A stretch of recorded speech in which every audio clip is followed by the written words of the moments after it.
The gunshot echoed across the empty plains, sending Genevieve Warner scurrying up the rickety ladder to the hayloft. Her 5-year-old daughter Eleanor clutched tightly against her chest. They'd been running for 3 days now, ever since her husband's murderers had made it clear they wouldn't leave any witnesses behind, not even a woman and her child. Rain hammered against the barn roof as Genevieve settled Eleanor into a nest of hay, pressing a finger to her lips. "Not a sound, sweetheart," she whispered, her eyes wide with fear. The barn door creaked open below, and Genevieve pulled her daughter closer, praying that whoever had entered would take what they wanted and leave. Heavy boots thudded against the wooden floorboards. Eleanor whimpered, and Genevieve clasped a hand over her daughter's mouth. Her heart pounded so loudly she was certain it would give them away. "I know someone's in here," a deep voice called out. "No need to hide. I'm not looking for trouble."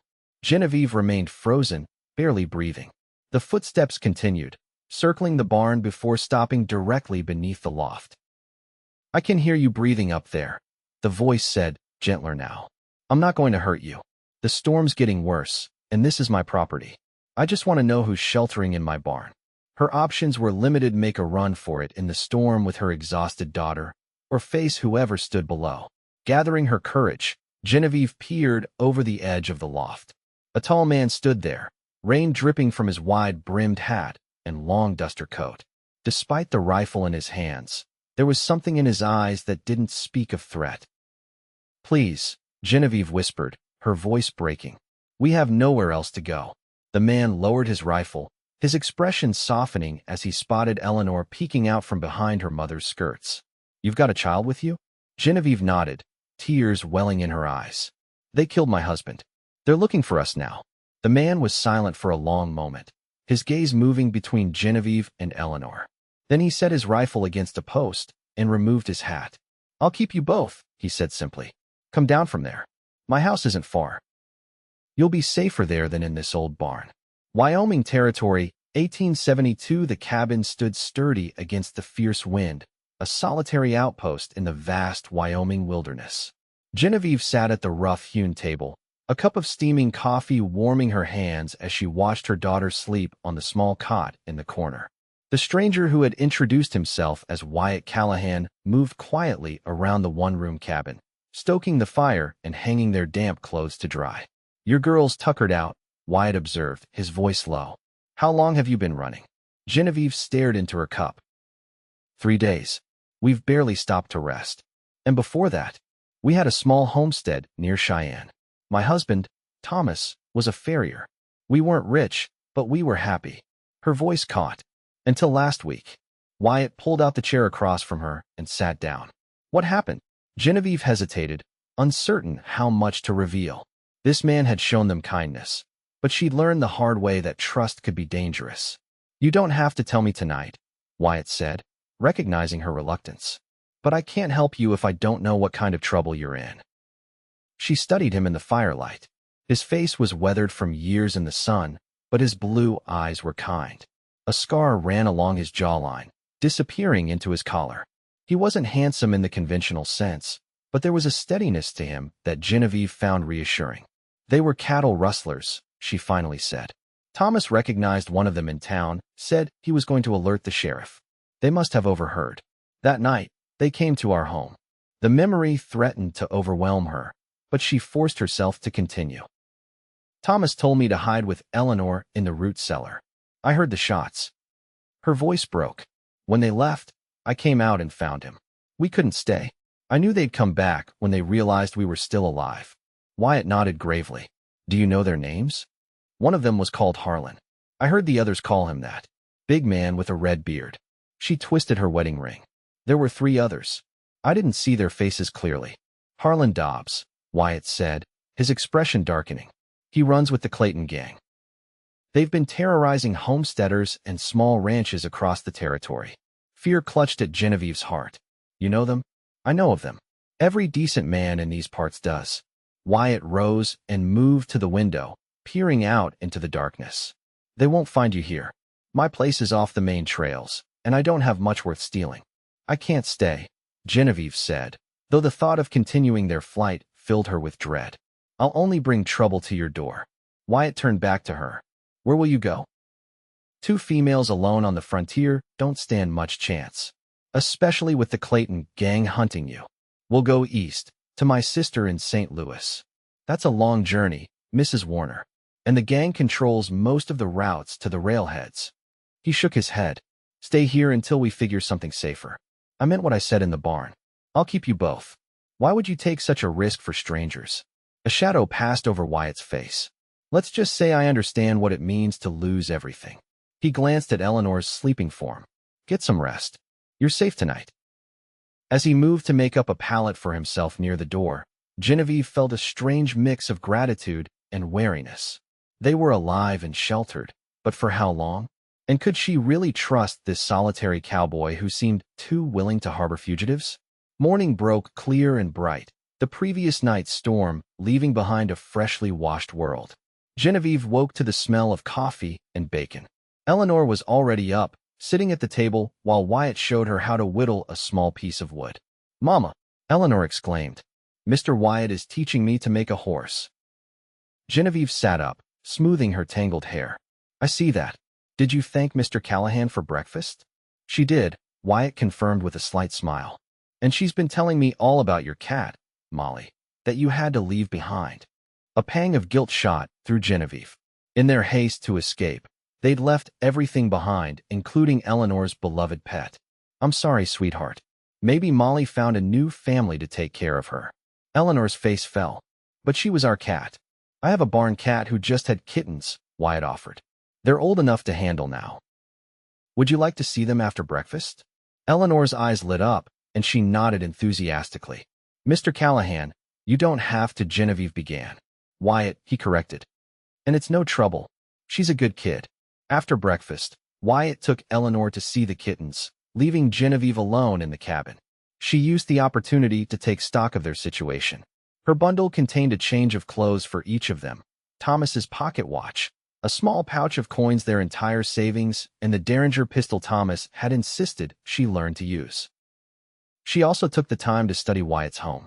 The cabin was simple but well built, with a stove, a table and chairs, a narrow bed, and shelves filled with books, more than she would have expected for a solitary rancher. A few photographs sat on a shelf, a younger Wyatt in a Union Army uniform, another of him standing beside a pretty dark-haired woman, and a third of the same woman holding an infant. When the door opened, Genevieve hastily moved away from the shelf. "She's made friends with the ginger kitten," Wyatt said as he entered. "I told her she could visit again later." "You've been very kind," Genevieve said, "but I can't impose on you indefinitely. I need to figure out how to get us to St. Louis safely." Wyatt hung his hat on a peg by the door. "I've been thinking about that. The safest route would be through Laramie, but that's Dobbs territory. The southern route takes you too close to Denver, where the rest of the Clayton gang operates." He paused. "The spring cattle drive to Cheyenne leaves in 2 weeks. I've signed on as a trail hand. I could escort you there, and you could catch the eastbound train." 2 weeks. Genevieve shook her head. "We can't stay here that long." "Mrs. Warner, Genevieve," she corrected, returning his earlier gesture. "Genevieve," he amended with a slight smile. "These men won't stop looking for you. They can't afford to let you identify them. If you try to make it to the railhead alone, you're taking a grave risk."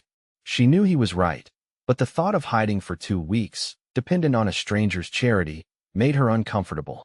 "What about your neighbors? Won't they find it strange that you suddenly have a woman and child living with you?" "My nearest neighbor is 10 miles away, and he minds his own business." Wyatt hesitated. "But you're right that questions might arise if someone rides by. Perhaps we could say you're my widowed sister-in-law, come to stay after your husband's passing." Genevieve raised an eyebrow. "Your brother's widow?" Wyatt gestured to the photograph of the dark-haired woman. "My wife, Sarah. She passed 5 years ago. Childbirth fever. The baby, too." His voice was steady, but pain flickered in his eyes. "People around here know I lost them. It would explain your presence." The revelation of his loss shifted something in Genevieve's perception of him. His willingness to help made more sense now he understood grief, understood what it meant to have your world torn apart in an instant. "I'm sorry about your wife and child," she said softly.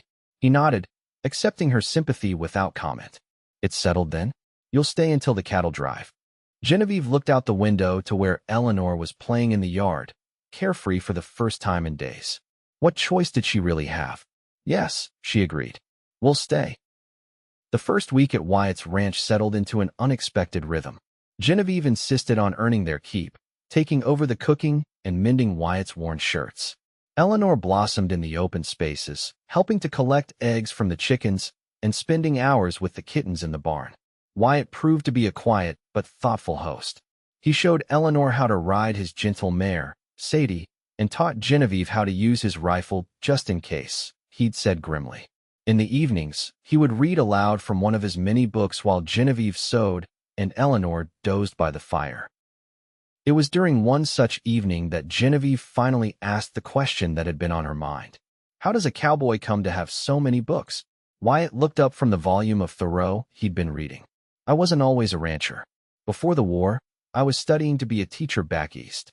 What changed? Everything, he said simply. The war came. I enlisted. By the time it was over, I couldn't face going back to classrooms and theory. I needed open spaces and simple truths. He closed the book. Sarah and I came west to start over. We were going to build a cattle empire.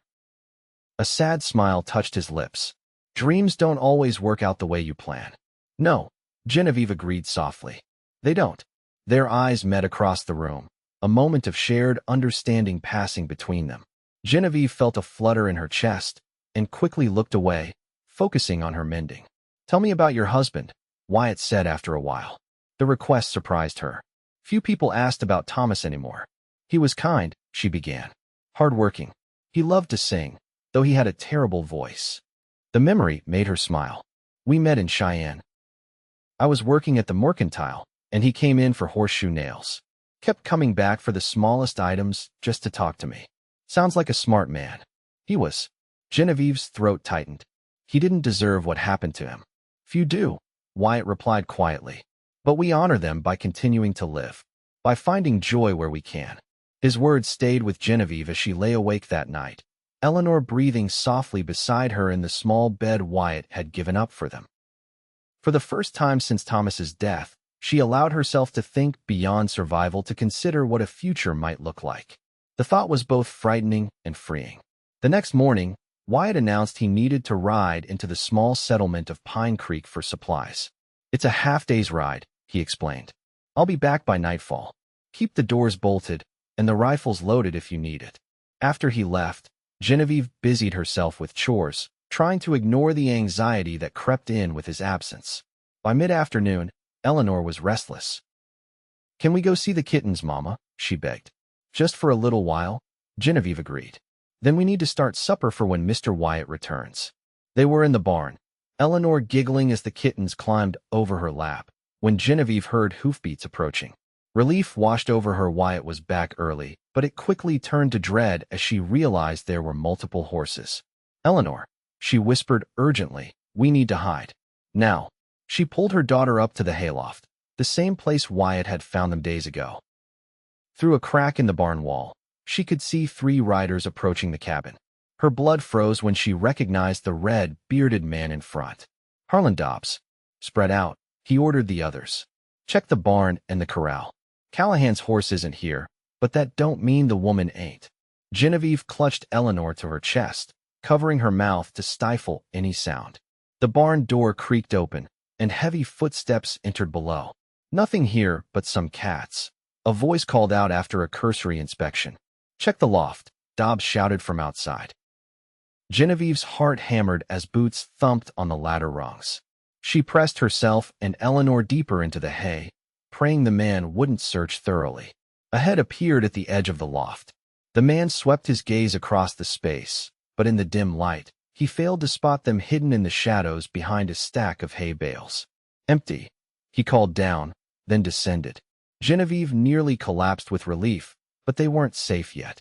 Through the crack, she watched as the men regrouped outside the cabin. Place is empty, one of the men reported. But there's signs someone else has been here. Woman's things. Kids' drawings on the table. Dobbs spat on the ground. So Callahan's harboring them. We'll wait. For how long? We don't know when he'll be back. Don't matter. We got time. Dobbs dismounted. Make yourselves comfortable, boys. When Callahan returns, We'll get what we came for, and no one will be left to testify against us this time. The men tethered their horses and entered the cabin. Genevieve and Eleanor remained frozen in the loft, fear a living thing between them. "Mama," Eleanor whispered, "I'm scared." "Shoo, baby," Genevieve soothed, though her own terror threatened to overwhelm her. "We need to be very quiet." Hours passed. The sun began to set, casting long shadows across the yard. Soon Wyatt would return, riding straight into an ambush. Genevieve knew she had to warn him somehow, but leaving the barn meant certain discovery. As twilight deepened, she heard a horse approaching from the east, the opposite direction from town. The rider moved slowly, cautiously. Through the crack, Genevieve could make out Wyatt's familiar silhouette. He'd circled around his property instead of approaching directly, a habit from his army days he'd once mentioned.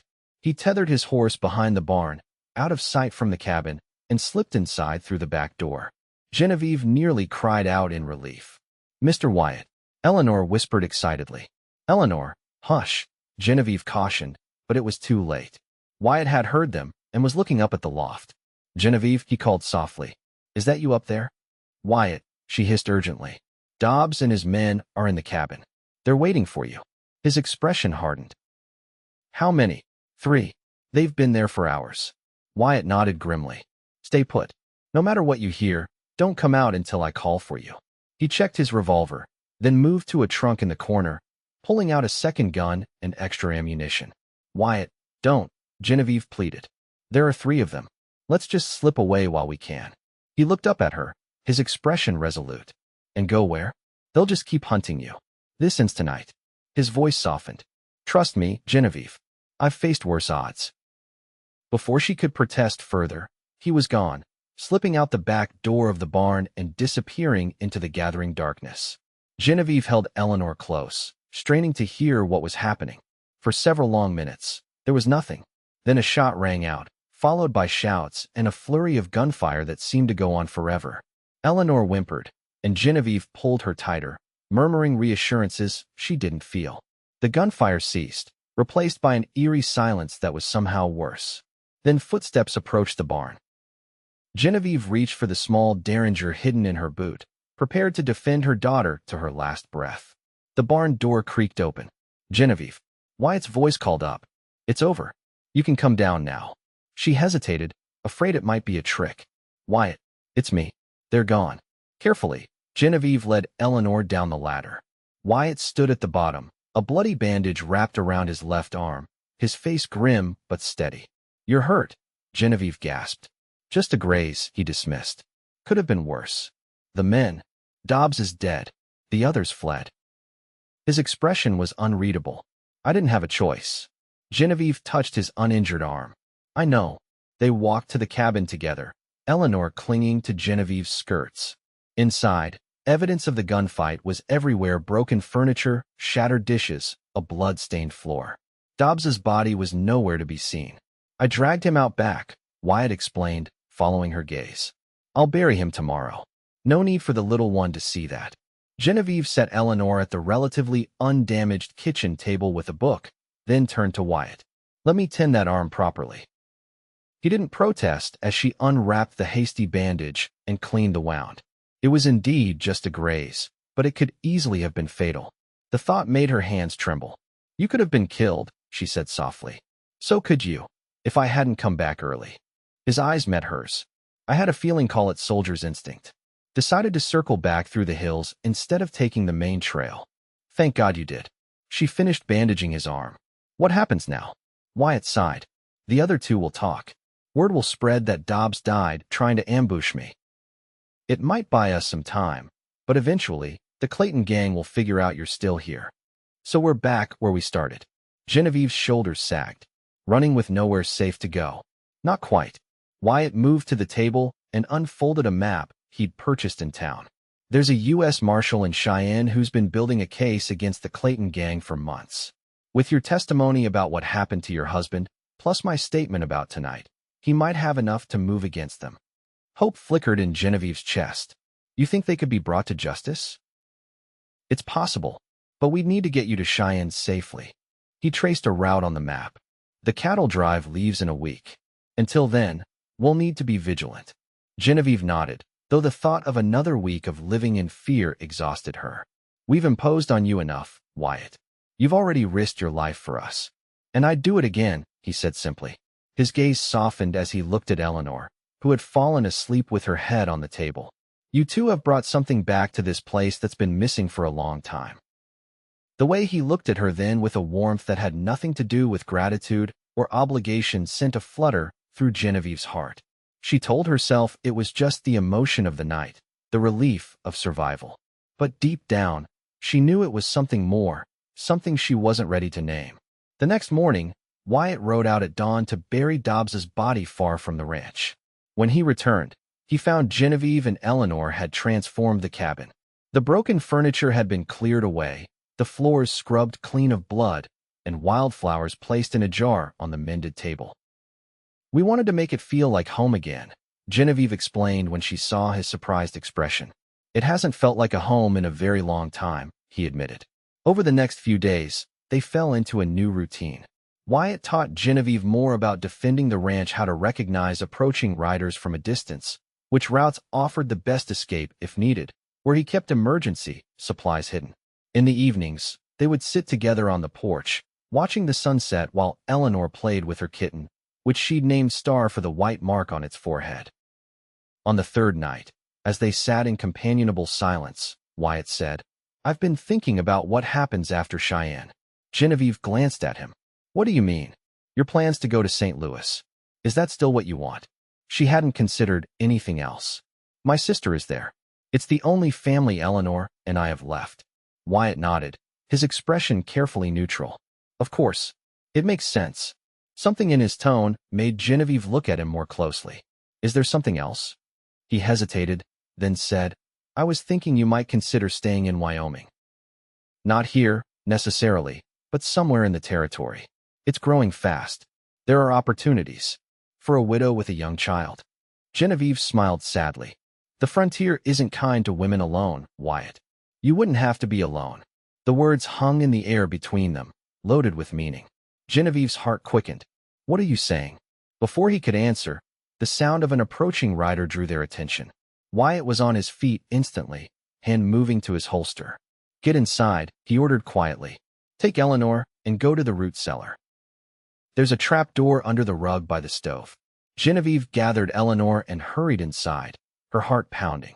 She found the trap door and ushered Eleanor down into the small space, then hesitated. Through the window, she could see Wyatt standing on the porch, watching as a single rider approached. The man who rode into the yard wasn't one of Dobbs's companions. He was older, with a badge pinned to his vest. That's Sheriff Miller from Pine Creek, Wyatt called to her, relief evident in his voice. It's safe to come out. Genevieve helped Eleanor from the cellar and joined Wyatt on the porch as the sheriff dismounted. Evening, Callahan, Sheriff Miller said, tipping his hat to Genevieve. Madam, what brings you out this way, Sheriff? Wyatt asked. 2 things. First, to warn you that Harlan Dobbs and some of his boys were asking about your place in town yesterday. Said they heard you might be harboring witnesses against them. The sheriff's shrewd eyes took in Genevieve and Eleanor. I see they heard right. Wyatt's posture stiffened. Mrs. Warner is my late brother's widow. She and her daughter are under my protection. Sheriff Miller nodded slowly. I figured it was something like that when I found 2 of Clayton's men drinking and talking about how Dobbs got himself killed trying to ambush you. He studied Wyatt. That true. He came to my property with 2 others, laid in wait for me. I defended my home and family. And Dobbs, buried where he won't trouble anyone again. The sheriff sighed. That brings me to my second piece of news. Marshal Hayes arrived in Pine Creek this morning. He's been tracking the Clayton gang for months, building a case. Says he needs witnesses who can testify to their crimes. Hope surged in Genevieve's chest. The marshal is in Pine Creek now. Yes, madam. When I heard what Clayton's men were saying about Dobbs, I figured I'd better ride out and see what was what. He looked between Wyatt and Genevieve. If you've got information that can help put these men away, now's the time. Hayes is forming a posse to go after the rest of the gang. Wyatt and Genevieve exchanged a look. This was the chance they'd been waiting for. Justice for Thomas, safety for Genevieve and Eleanor. We'll ride to town at first light, Wyatt decided. Mrs. Warner can give her statement to the marshal. Sheriff Miller nodded. I'll tell Hayes to expect you. He tipped his hat again. Stay vigilant tonight. Those other two might come back with reinforcements. After the sheriff departed, Wyatt turned to Genevieve. This changes things. If Hayes gets the rest of the gang, you'd be free to go to St. Louis. Or, he hesitated. Or, Genevieve prompted. Or stay. His eyes held hers. Here, with me. Eleanor, who had been quiet during the sheriff's visit, tugged at Wyatt's sleeve. Could Star come too? If we stay? Wyatt knelt down to her level. Star would be mighty disappointed if you left, little lady. Genevieve's mind whirled. Stay? Here? With Wyatt? The idea both thrilled and terrified her. It had been barely 2 weeks since Thomas's death, too soon to think about another man, another life. And yet, in these past days, something had awakened in her that she'd thought died with her husband. Wyatt, you don't have to answer now, he said quickly. Let's deal with the marshal first. Make sure you and Eleanor are truly safe. Then we can talk about possibilities. That night, Wyatt insisted on standing watch while Genevieve and Eleanor slept. As she lay in bed, listening to his quiet footsteps on the porch, Genevieve allowed herself to imagine a future, hear Eleanor growing up with open skies and freedom, herself finding purpose again, and Wyatt becoming something more than a protector. The thought should have filled her with guilt, but instead, it brought a sense of peace she hadn't expected. Morning came with a sense of anticipation. They ate a quick breakfast, then prepared to ride to Pine Creek. Eleanor would ride with Wyatt on his horse, while Genevieve would take Sadie, the gentle mare. As they were about to depart, the sound of multiple horses approaching sent Wyatt rushing to the window. Get back inside, he ordered, his voice tense. It's not the sheriff. Genevieve grabbed Eleanor and retreated into the cabin, watching through the window as 5 riders came into view. She recognized 2 of them as Dobbs's companions from before. The man leading them, a lean figure with cold eyes, could only be Clayton himself. Callahan, Clayton called out. We know you're in there. Send out the woman and her brat, and we might let you live. Wyatt stepped onto the porch, his rifle ready but not raised. There's no one here but me, Clayton. Whatever business you think you have, you're mistaken. Clayton laughed, a sound devoid of humor. My men saw her with you in town last week. The widow Warner. She saw too much, and now so have you. He gestured to his men. We can do this the easy way or the hard way. Inside, Genevieve made a decision. She couldn't let Wyatt face these men alone, not for her sake. She retrieved the rifle he'd taught her to use and turned to Eleanor. Stay here, sweetheart. Hide under the bed and don't come out until Mama or Mr. Wyatt calls for you. Mama, no. Eleanor whimpered, clinging to her skirts. I have to help Mr. Wyatt, Genevieve explained, gently disentangling her daughter's fingers. Be brave for me, Eleanor. Remember what we practiced, stay hidden and quiet. Once Eleanor was safely under the bed, Genevieve moved to the window at the side of the cabin. From there, she had a clear view of Clayton and his men, who were focused on Wyatt at the front. Taking a deep breath, she steadied the rifle against the windowsill. Outside, the confrontation was escalating. I won't ask again, Callahan, Clayton warned. Where are they? Gone, Wyatt replied evenly. Left yesterday for Cheyenne. By now, they're giving their statements to Marshal Hayes. Clayton's expression darkened. You're lying. Am I? Sheriff Miller was here yesterday. Told me Hayes is forming a posse. They're probably on their way here now. Uncertainty flickered across Clayton's face, but one of his men spat and said, He's bluffing, boss. The woman's inside. I can feel it. Then we'll burn them out, Clayton decided. Torch the place. As one of the men reached for his saddlebag, presumably for supplies to start a fire, Genevieve steadied her aim and fired. The shot went wide, but it was enough to startle the men and their horses. In the moment of confusion, Wyatt raised his rifle and fired twice in rapid succession. One of Clayton's men fell from his horse, while another cried out and clutched his shoulder. Get down, Wyatt shouted to Genevieve as Clayton and his remaining men returned fire.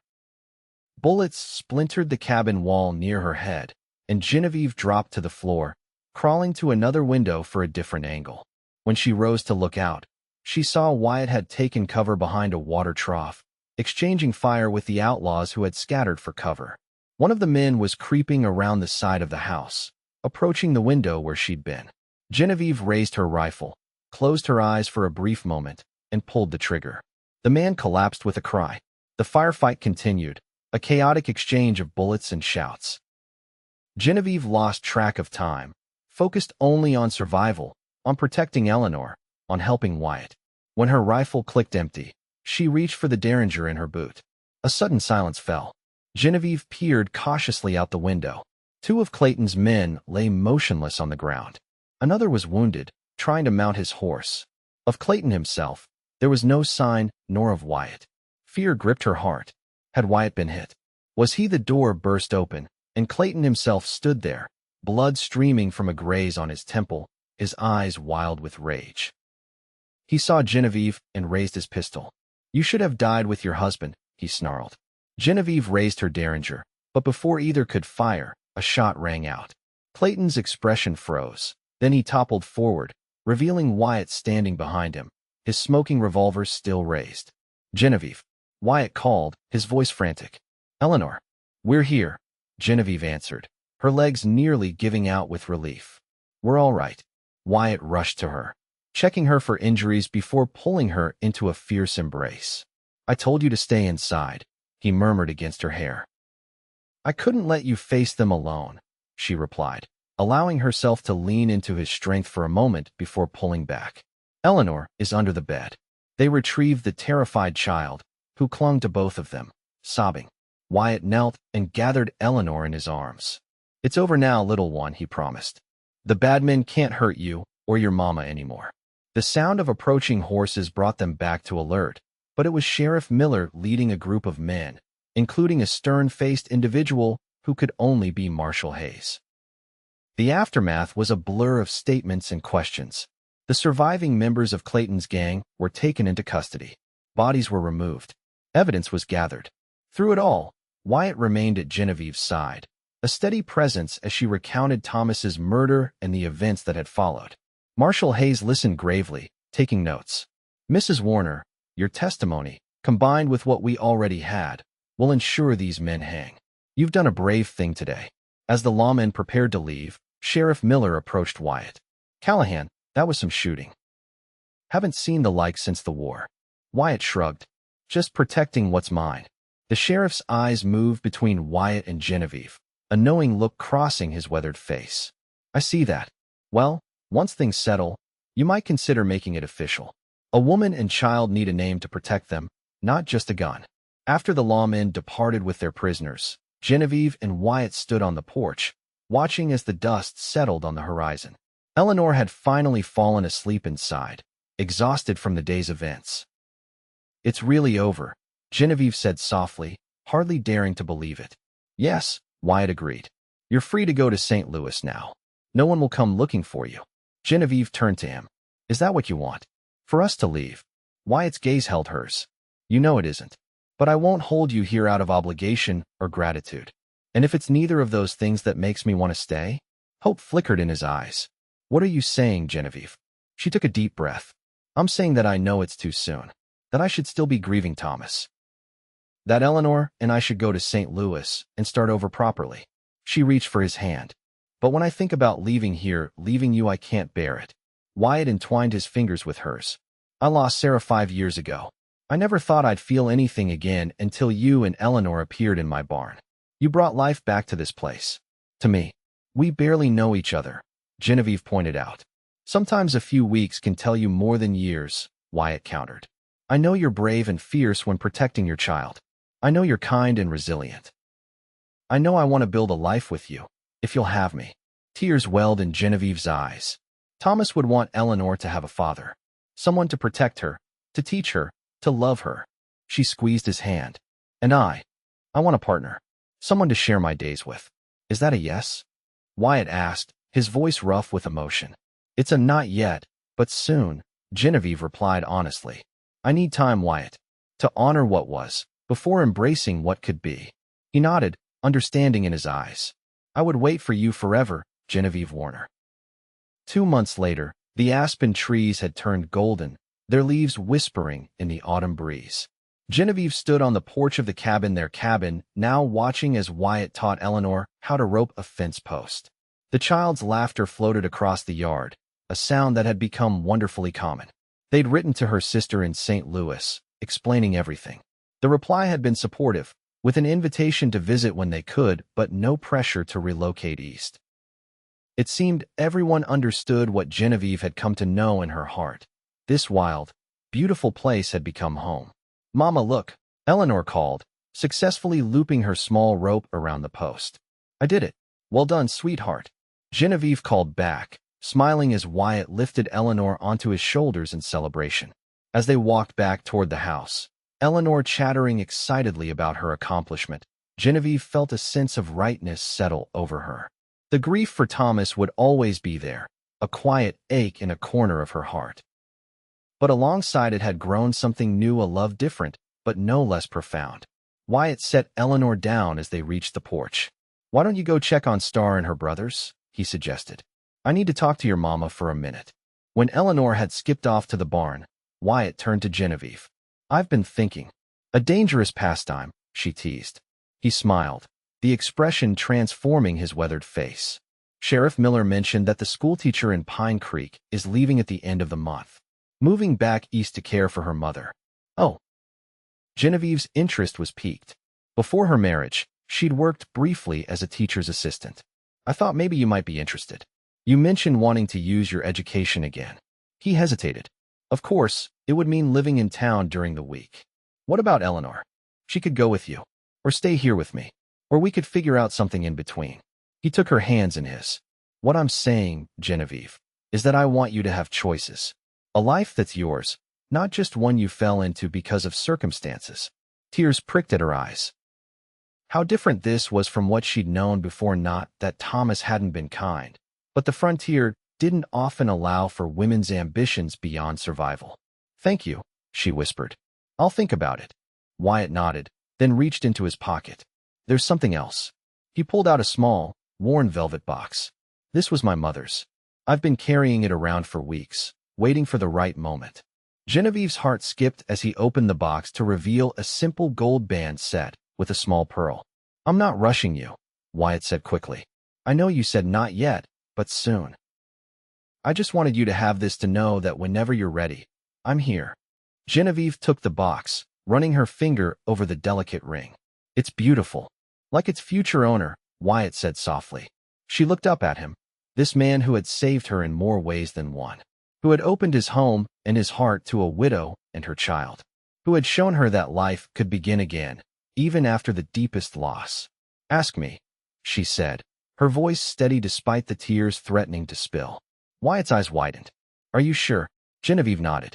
"I'm sure." He took the ring from the box and knelt before her, one knee on the weathered porch boards. "Genevieve Warner, will you marry me? Will you let me be a father to Eleanor, a husband to you, a partner in whatever life brings us?" "Yes," she answered without hesitation. "Yes to all of it." As he slipped the ring onto her finger, Eleanor came running from the barn, Star cradled in her arms. "What's happening? Why is Mr. Wyatt on his knees?" Genevieve laughed, wiping away happy tears. "Mr. Wyatt has asked us to be his family, Eleanor. Would you like that? For him to be your pa?" Eleanor's eyes grew round. She set the kitten down carefully and approached them. "Forever and ever?" "Forever and ever," Wyatt confirmed. "Will we still live here? With the horses and the kittens?" "Yes, little one. This is our home." Eleanor considered this, then nodded solemnly. "I think Daddy would say it's okay. He told me angels watch over us. Maybe he sent Mr. Wyatt to find us in the barn."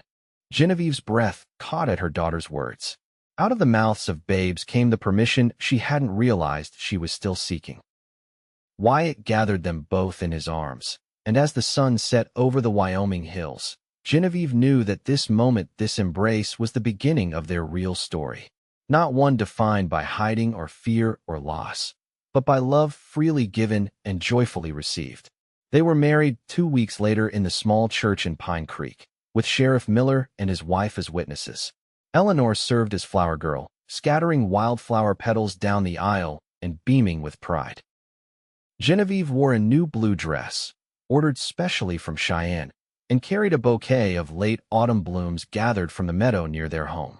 Wyatt, in a new suit that made him look both distinguished and slightly uncomfortable, waited for her at the altar with such love in his eyes that it brought tears to hers. The ceremony was simple but profound. When Wyatt spoke his vows promising to cherish and protect, to respect and honor, Genevieve knew they weren't just words to him. He had already proven his commitment through actions, standing between her and danger without hesitation. When it was her turn, she added her own promise. I vow to build a home with you filled with laughter and learning, to be your partner in all things, and to love you with the whole of my healing heart. The Reverend pronounced them husband and wife, and as Wyatt's lips met hers in their first kiss as a married couple, cheers erupted from the small gathering. Eleanor tugged at Wyatt's jacket until he lifted her into his arms, including her in their embrace. We're a real family now, she declared happily. Yes, sweetheart, Genevieve agreed, her heart full. We certainly are. The celebration continued at the town's only restaurant, where the owner had prepared a special meal in their honor. Toasts were offered, stories shared, and as Wyatt led Genevieve in a dance to music provided by a local fiddler, she marveled at how much had changed in just a few months. From hiding in a hayloft with her child, terrified and alone, to this moment of public joy and celebration, it seemed almost unbelievable. Yet the solid strength of Wyatt's hand at her waist, the genuine warmth in the eyes of their new neighbors, and Eleanor's delighted giggles as she was swung around the dance floor by Sheriff Miller all confirmed that this new reality was no dream. Later, as they rode home under a canopy of stars, Eleanor asleep in Wyatt's arms, Genevieve felt a profound sense of peace settle over her. Their ranch waited ahead, a place that had transformed from refuge to home. What are you thinking? Wyatt asked softly, careful not to wake the sleeping child. That I never expected to find happiness again, Genevieve admitted. Especially not so soon. Life has its own timeline, Wyatt replied. Sarah used to say that joy and sorrow are like the seasons, they come when they will, not when we think they should. She sounds like she was very wise. She was. There was no pain in his voice now when he spoke of his first wife, just gentle remembrance. She would have liked you, I think. As they approached the ranch, Genevieve could see that someone, likely Sheriff Miller's wife, had been there ahead of them. Lanterns glowed in the windows, and a small banner hung across the porch. Welcome home, Callahan family. Look at that, Wyatt said, smiling. Seems we're official now. The Callahan family. Genevieve tested the words. I like the sound of that. That night, after Eleanor had been tucked into her bed now in a small room of her own that Wyatt had built as a wedding present, husband and wife stood together on the porch, looking out at the land that was their shared future. I never properly thank you, Genevieve said, leaning against Wyatt's solid warmth. For what? For finding us that night in the barn. For saying what you did. Wyatt's arm tightened around her. I'll keep you both, he quoted himself. Best decision I ever made. Best decision I ever accepted, she countered, turning in his arms to face him. In the moonlight, his features were softened, the lines of hardship and loss less pronounced. I love you, Wyatt Callahan. And I love you, Genevieve Callahan, he returned, the new name bringing a smile to both their faces. Now and always. As their lips met in a kiss that held both promise and fulfillment, Genevieve knew that their story, begun in fear and desperation, had transformed into something beautiful. Not despite their losses, but perhaps because of them. They had each known the fragility of life, the preciousness of love, and would never take for granted this second chance they'd been given. From the barn, a horse nickered softly. In her room, Eleanor murmured in her sleep. And on the porch of a once lonely cabin, now the heart of a home, two people who had found each other against all odds embraced their shared future under the vast Wyoming sky. 1 year later, push, Genevieve. One more time, the midwife encouraged. Genevieve gripped Wyatt's hand with crushing force as another contraction seized her. Outside the bedroom window, the first snow of winter was falling, coating the Wyoming landscape in pristine white. With a final, tremendous effort and a cry that seemed torn from her very soul, Genevieve felt her child enter the world. A moment of breathless silence followed, then a lusty wail filled the room. A boy, the midwife announced triumphantly. A strong, healthy boy. Wyatt's face, tense with concern throughout the long labor, broke into a smile of such radiant joy that Genevieve felt tears spring to her eyes. He pressed his lips to her forehead, whispering words of love and pride as the midwife cleaned the infant and placed him in Genevieve's waiting arms. "He's perfect," Genevieve breathed, counting tiny fingers and toes, marveling at the shock of dark hair Wyatt's hair atop the newborn's head. "Just like his mother," Wyatt said, his voice thick with emotion as he gazed down at his son. A soft knock at the door heralded Eleanor, who had been waiting anxiously with a neighbor.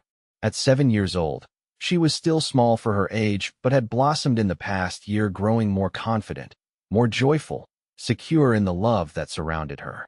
"Is the baby here?" she asked, her eyes wide with anticipation. "Come meet your brother, sweetheart," Genevieve invited, shifting slightly to make room on the bed. Eleanor approached cautiously, her expression a mixture of curiosity and awe. "He's so tiny," she whispered. "What's his name?" Genevieve looked to Wyatt. They had discussed names at length, but had waited to make the final decision until they met their child. "Thomas," Wyatt said firmly. "Thomas Callahan." Gratitude welled in Genevieve's heart, though they had never spoken of it directly. She knew this was Wyatt's way of honoring her first husband, ensuring that Eleanor's father would always be remembered in their family. "Thomas," she agreed, her voice catching. "It's perfect." The midwife discreetly left the room, allowing the family their private moment of bonding. Eleanor, overcoming her initial shyness, reached out to touch her brother's tiny hand. When his fingers reflexively curled around hers, she gasped in delight. "He knows I'm his sister," she exclaimed. "Of course he does," Wyatt assured her, placing a gentle hand on her shoulder. "And he's very lucky to have such a good one." As Genevieve watched her husband and daughter admiring the newest addition to their family, she was struck by how complete their circle had become. From the broken pieces of two separate tragedies, they had built something whole and beautiful. Life on the frontier remained challenging. The teaching position in Pine Creek had proven rewarding but demanding. The ranch required constant attention and hard work. There were still moments when memories of loss cast shadows, days when Wyatt grew quiet, remembering Sarah and their child. Times when Genevieve found herself wondering what Thomas would think of the woman she had become. But these moments no longer carried the sharp edge of grief. Instead, they had softened into a kind of gratitude for having loved, for having lost, and for having found the courage to love again. Outside, the snow continued to fall, blanketing their world in hushed beauty. Inside, in the warm glow of lamplight, the Callahan family welcomed their newest member, each of them forever changed by the night a frightened woman and her child had hidden in a loft, and a lonely cowboy had offered them shelter and, ultimately, a home. As little Thomas drifted to sleep in her arms, Genevieve looked up at Wyatt. No words were needed between them. Their eyes met in perfect understanding of all they had overcome, all they had built, and all that lay ahead. In that moment, Genevieve knew with absolute certainty that the promise Wyatt had made that stormy night in the barn had been more than kept. He hadn't just sheltered them. He had given them a life filled with purpose and joy, with challenges overcome together and triumphs jointly celebrated. "I love you," she whispered, the simple words carrying the weight of their shared journey. "And I love you," Wyatt replied, his hand covering hers where it rested on their newborn son. "All of you." Eleanor, sensing the depth of emotion between her parents, leaned against Wyatt's side. "We're the luckiest family in all of Wyoming," she declared with a child's simple wisdom. Genevieve smiled, knowing that luck had little to do with it. What they had built together had been forged through courage and choice, through faith in each other and in the possibility of new beginnings. As the first day of Thomas Callahan's life drew to a close, snow continuing to drift past the windows and peace settling over their home, Genevieve offered a silent prayer of gratitude for second chances, for found families, and for the cowboy who had kept his promise in ways neither of them could have imagined on that fateful night when she was hiding in the loft with the child, until he said those life-changing words, "I'll keep you both."